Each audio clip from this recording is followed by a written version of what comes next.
ஜோதிகாவுக்கு சூர்யா ரொம்பவே சப்போர்ட்டாக இருந்து வருகிறார். சூர்யா குறித்து ஜோதிகா பேசியிருக்கும் விஷயம் சமூக வலைதளங்களில் ட்ரெண்ட் ஆகியுள்ளது. மேலும் ரசிகர்களும் ஜோதிகா கூறிய விஷயத்தை பார்த்து ஆச்சரியமடைந்திருக்கிறார்கள்.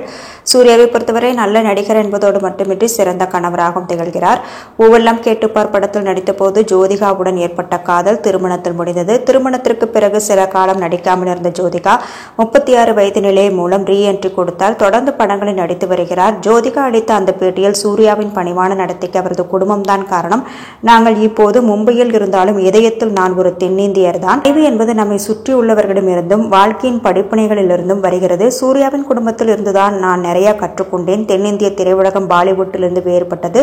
பரஸ்பர மரியாதை, பாராட்டு, நட்பு இருந்தால் வாழ்க்கையை சமநிலைப்படுத்த முடியும். இவை அனைத்தும் ஒரு ஆணிடம் இருந்தால் பெண்களுக்கு பெரிய பாக்கியம்தான். நான் மீண்டும் நடிக்க வந்த போதும் மும்பைக்கு சென்ற போதும் சூர்யா ஆதரவாக இருந்தார். என்னுடைய திட்டங்களை நான் முடிவு செய்கிறேன். அதே போல் சூர்யாவின் திட்டத்தை நானும் அவரும் சேர்ந்தேதான் முடிவு செய்கிறோம்.